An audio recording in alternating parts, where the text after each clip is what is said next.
एक छोटे से गांव में एक नौकर नामक युवक रहता था, जिसका नाम रामू था। रामू के साथ उसकी बहन रेखा भी रहती थी, जो बड़े ही संयमी और सजग थी। एक दिन गांव में एक बड़ा घर छोड़कर शहर गया और वहां से कुछ सोने की गहने चोरी करके वापस आया। रात के अंधेरे में रामू ने सोने की गहने रखते हुए अपने कमरे में चुपचाप आवाज की ऊंचाई से देखा। रेखा, क्या तुम अपने कमरे में हो? रेखा ने उत्तर दिया, हाँ, मैं यहां हूं, लेकिन क्यों? रामू ने धीरे से कहा, कोई आया है और सोने की गहने चुरा लिए हैं। रेखा की आंखों में चमक आई। क्या? यह कैसे हो सकता है? हमें अब तक कुछ पता ही नहीं चला। रामू ने कहा, वह बड़ा घर छोड़कर गया था और यहां सोने की गहने ले आया। हमें तुरंत पुलिस को बुलाना चाहिए।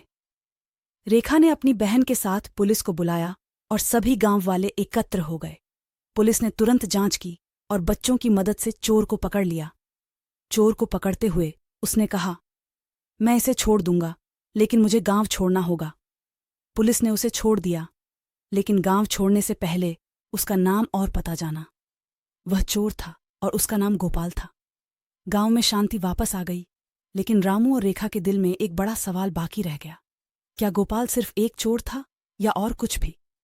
उनके मन में चोरी की छाया के साथ सवालों का सिलसिला जारी रहा। कुछ महीने बाद एक और चोरी की खबर आई। इस बार रामू के घर से कुछ अनमोल चीजें चोरी हो गई थीं। रामू और रेखा ने पुलिस को बुलाया, लेकिन इस बार चोर का पता नहीं चला। रात के अंधेरे में रामू ने अपने कमरे में बैठकर चोर के बारे में सोचना शुरू किया। क्या वह गोपाल ही था या कोई और था? रामू ने तय किया कि वह चोर को पकड़ने के लिए खुद ही कार्रवाई करेगा। रामू ने रात के अंधेरे में गांव के चारों ओर चप्पा मार रहते हुए देखा, लेकिन किसी को देखा नहीं।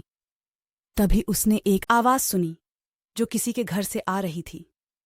वह धीरे धीरे उस दिशा में चला, और जब वह एक कोने में पहुंचा तो उसने देखा कि एक आदमी उसके पड़ोसी के घर से चला रहा था, जिसके हाथ में चमकीली चीजें थीं। रामू ने उस आदमी को पकड़ा और पुलिस को बुलाया। पुलिस आई और चोर को पकड़ कर ले गई। रामू को सब गांव वालों ने धन्यवाद दिया। उस दिन से रामू की बहन रेखा को उसके भाई पर गर्व था, जिसने चोरी के खिलाफ उठाई थी। इस कहानी से हमें यह सीख मिलती है कि हमें हमेशा सच्चाई और न्याय के रास्ते पर चलना चाहिए, और हमें हमेशा सावधान और समझदार रहना चाहिए।